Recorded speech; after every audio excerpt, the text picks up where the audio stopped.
હાથમાં હથિયાર થમાવતા સિન્ડિકેટનો ખેલ પૂરો થઈ ગયો. હવે આપણે ત્યાં સૌરાષ્ટ્રની એક ઓળખ છે અને સૌરાષ્ટ્રની આ ઓળખ એટલે શૂરવીરો, સંસ્કૃતિ અને સાહસ. પણ શું હવે આ જ ધરતી એ હથિયારોનું હબ બની રહી છે? આ સવાલ એટલા માટે થાય છે કેમ કે 5 થી 7 હજાર રૂપિયામાં મધ્યપ્રદેશમાંથી ખરીદાયેલા દેશી હથિયારો 30 થી 35 થી 50 હજાર રૂપિયામાં આપવામાં આવતા હતા. રાજકોટ શહેર પીસીબી દ્વારા સૌરાષ્ટ્રની સૌથી મોટી ગેરકાયદે હથિયારની સિન્ડિકેટનો પર્દાફાશ કર્યો છે.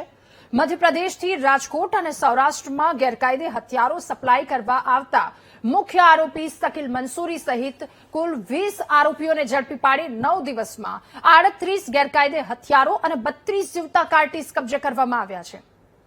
આ હથિયારો ખરીદનારાઓમાં કોઈ ખેતી કરતો હતો, કોઈ સામાન્ય યુવાનો હતા, એમના હાથ સુધી આ હથિયારો પહોંચી ગયા હતા. એટલે કેટલી સામાન્ય વાત આ બની ગઈ એને લઈને સવાલ છે.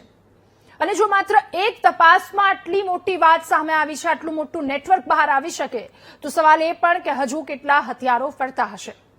શું આ સિન્ડિકેટનો ખેલ પૂરો થઈ ગયો છે અને આ ખેલ પૂરો થવાથી હવે ગુનેગારોની કમર તૂટશે? એ પ્રકારની ઘટનાઓ હવે નહીં ઘટે. હાથમાં હથિયાર થમાવતા સિન્ડિકેટનો ખેલ પૂરો.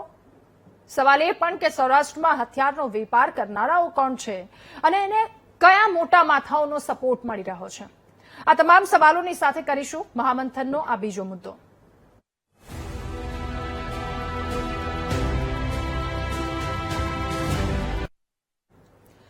આજ મુદ્દે મહામંથનમાં ચર્ચા માટે આપણી સાથે જોડાયા છે ગન હાઉસના માલિક પરમભાઈ ત્રિવેદી, હથિયાર સરેન્ડર કરનાર રાજેન્દ્રસિંહ જાડેજા આપણી સાથે જોડાયા છે અને નિવૃત્ત ડીવાયએસપી દીપક સરવ્યાસ આપણી સાથે જોડાયા છે. આપ સૌનું ખૂબ સ્વાગત છે મહામંથનમાં.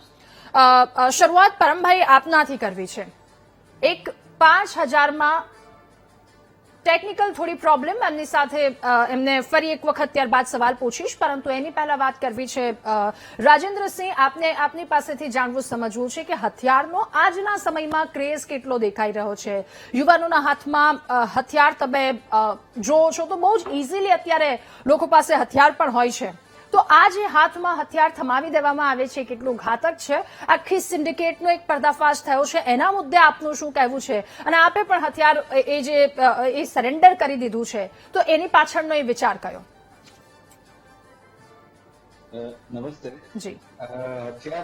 અત્યારે યુવાનોની અંદર એક ક્રેઝ એટલા માટે થઈ ગયો છે કે ટીવી સિરિયલોની અંદર, નેટફ્લિક્સ ઉપર અને અન્ય ઓટીટી ચેનલો ઉપર એવી સિરિયલો આવે છે, મિર્ઝાપુર અને રક્તાંચલ ને પૂર્વાંગી, એ જોતા બધાને અત્યારે હથિયાર લેવાનો ખૂબ જ શોખ થઈ ગયો છે. પૈસા ગમે એટલા ખર્ચવા તૈયાર છે. બીજું, પરપ્રાંતીય મજૂરો જે આવે છે બહારથી, એ લોકો નાની એવી રકમ કમાવા માટે થઈ અને બિહાર, યુપી અને મધ્યપ્રદેશના લોકો ત્યાંથી દેશી મેઇડના હથિયારો લઈ આવે છે અને અહીંયા વેચી નાખે છે. આપણે અહીંયા કોઈ પણ એવું પોલીસ તંત્ર જોતું નથી કે બહારથી પરપ્રાંતીય મજૂરો આવે છે એનું કોઈ રજીસ્ટ્રેશન કરાવવું, એને ચેક કરવા કે કોણ છે, ક્યાંના છે, શું છે, એ કરતા નથી. અને જયારે બસો ભરીને આવે છે ત્યારે એના બધા સામાનની અંદર એક દેશના બે હથિયારો લાવી અને આ કોઈ પતેલ નથી. 2005-6 ની અંદર જયારે પોરબંદરની અંદર ખૂબ જ હથિયારો પકડાયા હતા ત્યારે એનો મોટો સોર્સ હતો સોમાલિયાથી અહીંયા આવવાનો. અને સલાયાની અંદર જે વાહનો આવતા હતા, કંડલામાં જે વાહનો આવતા હતા આપણા દેશી, એની અંદર એ હથિયારો બધા આવતા અને પછી અહીંયા બધી ગેંગોને સપ્લાય થતા હતા. સતીશ વર્મા સાહેબ જયારે હતા, સ્વર્ગીય સુખદેવસિંહ જયારે અહીંયા પોરબંદરમાં પોલીસ અધિકારી હતા, ત્યારે એમને ટ્રક મોટે હથિયારો પકડેલા અહીંયાથી. સુભાષ ત્રિવેદી સાહેબ હતા, એમને ટ્રક મોટે પકડેલા.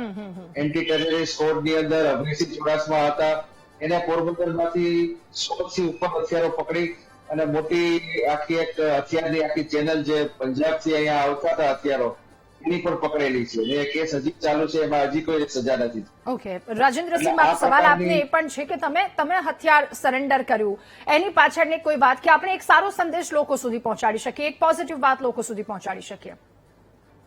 હા, એનું કારણ એ હતું કે આપણે અહીંયા હથિયારના લોઝ બધા એટલા કડક છે કે તમારે ચૂંટણી આવતી હોય કે કોઈ નાની સામાન્ય પણ કોઈ એવું ફંક્શન હોય કે એવું જાહેરનામું બહાર પડે એટલે તમારે પોલીસમાં જમા કરાવવું પડે. અને બીજું કે તમે કદાચ તમારી પાસે હથિયાર હોય એ ખબર હોય આજુબાજુમાં પડોશીને, અને સામાન્ય નાનો ઝઘડો થયો હોય તો એ લોકો પોલીસમાં જઈને ફરિયાદ કરે કે ભાઈ ફલાણા વ્યક્તિએ મને હથિયાર બતાવીને આવું કરેલું, તો પોલીસ તરત ગુનો નોંધી લે છે. એટલે પછી અહીંયા એ સમયમાં અમારે પોરબંદરમાં ખૂબ જ ગેંગવોર ચાલતી હતી, એટલે મેં વિચારી લીધું કે ભાઈ આ હથિયાર રાખવાનો કોઈ મતલબ નથી, પોલીસ તો કામ કરશે, આપણે હથિયાર સરેન્ડર કરી. ઓકે દીપક સર, એક વાત આપની પાસેથી પણ જાણવી સમજવી છે. રાજેન્દ્રસિંહ પાસેથી એક વસ્તુ સમજાયું કે ચલો નિયમો છે એ પાળવા વાળા લોકો પણ છે, એમણે કહ્યું કે આના લોઝ ખૂબ જ કડક છે એટલે એનું ધ્યાન રાખવા વાળા લોકો પણ છે. હવે આ કેસમાં કે જ્યાં 20 આરોપીઓ 9 દિવસમાં પકડાઈ જાય છે, 5-5 હજારની કિંમતમાં મધ્યપ્રદેશથી પકડાતું હથિયાર અહીંયા 30-35-50 હજાર સુધી પહોંચે છે, એટલે એક વસ્તુનો અંદાજો આવી ગયો કે ત્યાં લોકો પાસે હથિયાર હોવું કેટલું સસ્તું અને કેટલું ઇઝી છે. અહીંયા પણ એ પ્રકારની પરિસ્થિતિ આવી રહી છે, એની પાછળના રૂલ્સ શું છે? આમાં એક વાત એ પણ સર સામે આવી છે કે એવું કહેતા હતા કે લોકો મોજશોખ માટે આ હથિયારો એમની પાસે રાખતા હતા. શું એવું પોસિબલ બની શકે કે મોજશોખ માટે, અથવા તો એની પાછળનું કઈ બીજી વાત હોઈ શકે? સામાન્ય રીતે પિક્ચરમાં અને સાંભળીને અને એકબીજાની દેખાદેખી કરીને અનુકરણ કરીને મેક્સિમમ જે સોસાયટીની અંદર મેં અભ્યાસ કરેલો છે એની અંદર મેક્સિમમ સારા ધનવાન લોકો જેની ગાડી હોય છે એ લોકો સ્ટેટસ સિમ્બલ માટે પોતાની પાસે રિવોલ્વર છે અને રાજકીય વગ ધરાવતા હોય અને પોતે પૈસા પાત્ર હોય તો એ લોકો કોઈ પણ ભોગે વેપન ધરાવતા હોય છે. અને વેપન અત્યારે જે પકડાયેલા છે એની આપણે જે વાત કરી છે એને હું કહીશ, પણ એની ડિસિપ્લિન, વેપન રાખો છો તો એની ડિસિપ્લિન મેન્ટેન કરવી પડે. અને ખાસ કરીને મારા અભ્યાસ પ્રમાણે જે સેલ્ફ ડિફેન્સ માટે રિવોલ્વર રાખે છે એમાં મોટાભાગના સેલ્ફ ડિફેન્સમાં વાપરવા બદલે પોતે જ આપઘાત કરે તો એક્સિડન્ટમાં બીજા કોઈને ગોળી મારી દેતા હોય છે, એવા બનાવ બને છે. તો ખાસ કરીને આપણે જ્યારે આની ચર્ચા કરી છે ત્યારે ટ્રાફિક જે આ ડિસિપ્લિન છે, તમે વેપન રાખો છો તો સૌથી પહેલી વસ્તુ એવી છે કે જ્યારે તમે વેપન તમારી પાસે હોય તો તમારા ઉપર તમારો મનનો તમારા ઉપર કાબુ ખૂબ જ સારો હોવો જોઈએ. તમે અને સેકન્ડરી થિંગ, તમે જ્યારે રિવોલ્વર હોય તમારી પાસે તો તમે કોઈને જોવા આપો તો ત્યારે રિવોલ્વરના કાર્ટીસ કાઢીને રિવોલ્વર જોઈ લેવી જોઈએ અને પછી એને ખુલ્લી રિવોલ્વર કરીને, આમ તો કાયદામાં એવું છે કોઈને જેની પાસે લાયસન્સ હોય એને હાથમાં આપી પણ ન શકાય.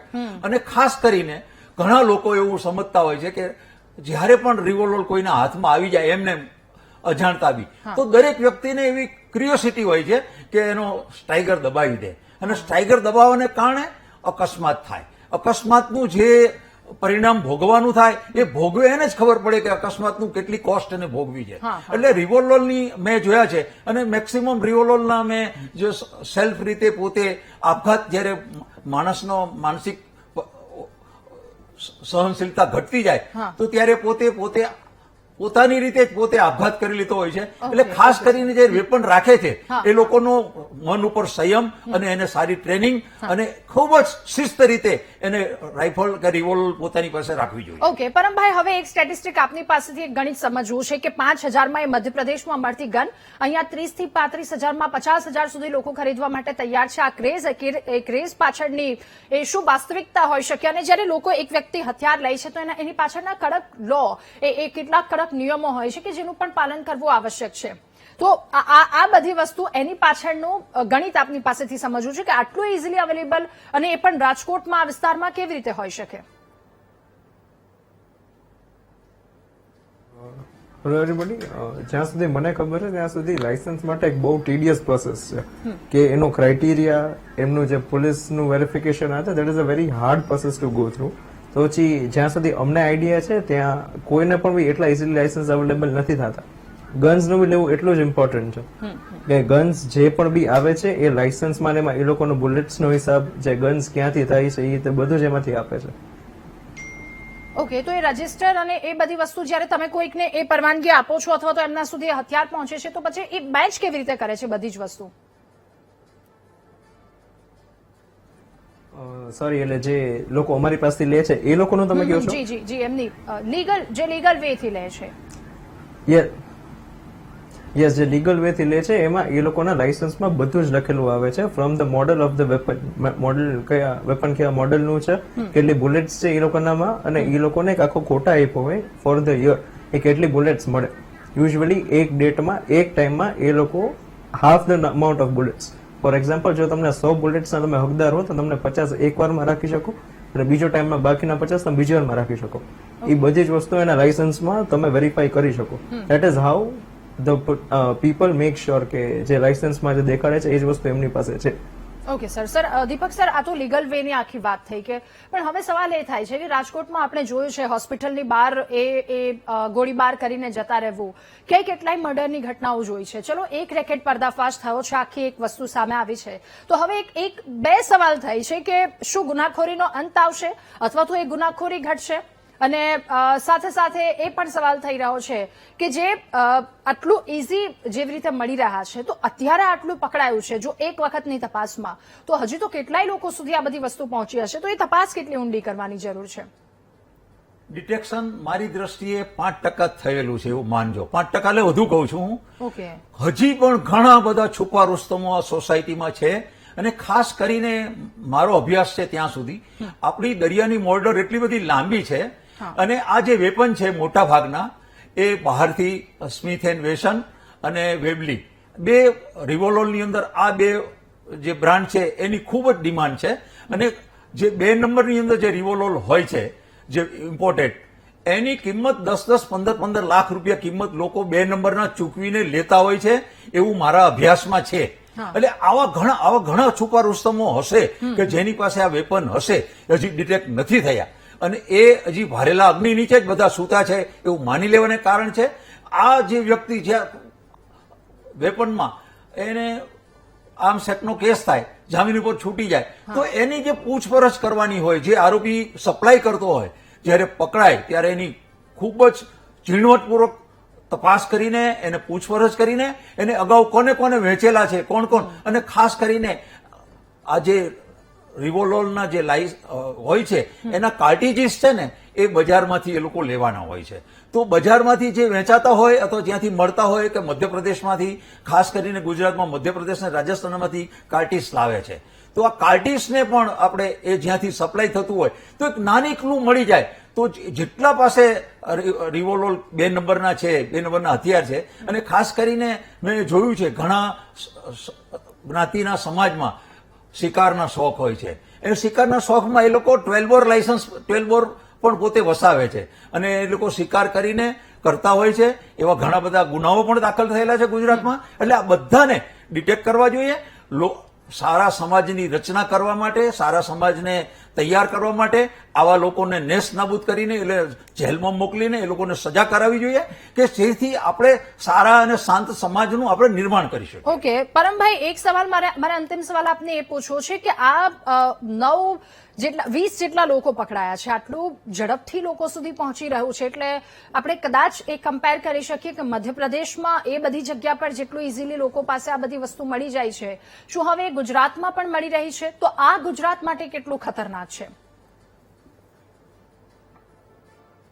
ગુજરાત માટે 100% ખતરનાક વાત છે, પણ આઈ ફીલ કે ગુજરાતમાં હજી એટલી અવેલેબિલિટી જેટલી ત્યાં વેપન્સની છે એટલી નથી. ત્યાંથી અહીંયા આવે છે એટલે વચ્ચે સેજ બધું ફિલ્ટર આઉટ થઈ જાય છે, એટલે અહીંયા અવેલેબિલિટી ફેક્ટર બહુ મેઇન છે. અહીંયા આઈ ફીલ કે લોકો હજી છે ટ્રેનિંગ બાજુ ને એની બાજુ વધારે ઓલા છે. 100% કે થોડોક હથિયારમાં ને એમાં હમણાં બનાવને એમાં જ્યાં વધ્યા છે, પણ આગળ જઈને મને લાગે છે કે વસ્તુ કદાચ ઓછી થઈ શકે એમ છે.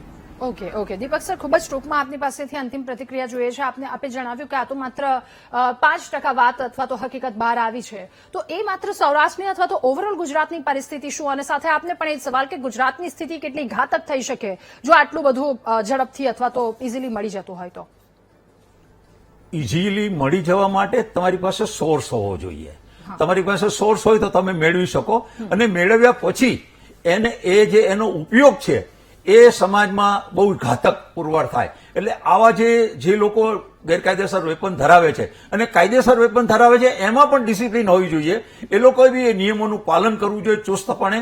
અને સારા સમાજની રચના કરવા માટે કોઈ વ્યક્તિ સાથે કોમ્પ્રોમાઇઝ નહીં હોવું જોઈએ. આવા લોકોને પકડીને એ લોકોને જેલના હવાલે કરવા જોઈએ અને સારા સમાજના નિર્માણ માટે આવા ગેરકાયદેસર કોઈ પણ વસ્તુને ચલાવી નહીં લેવી જોઈએ એવું મારું પોતાનું માનવું છે. અને જો આના માટે તંત્ર અને લોકો અને સારા લોકોનું પાર્ટિસિપેશન ઇઝ વેરી ઇમ્પોર્ટન્ટ. સારા લોકો આવે, એની માહિતી આપે અને આ અંગેની એકદમ ઝુંબેશ ઉઠે તો સારા પરિણામો મળે ને મળે જ. ઓકે, અને આ સારા પરિણામોની આશા છે કારણ કે 20 લોકો પકડાયા છે, એક સિન્ડિકેટ પકડાઈ છે, એટલે આશા છે કે હવે ગુનાખોરીનો અંત આવશે અથવા તો એ થોડું ઓછું થતું જશે. આપ સૌનો ખૂબ આભાર મહામંથનમાં અમારી સાથે જોડાવા બદલ, આ મુદ્દા પર ચર્ચા કરવા બદલ.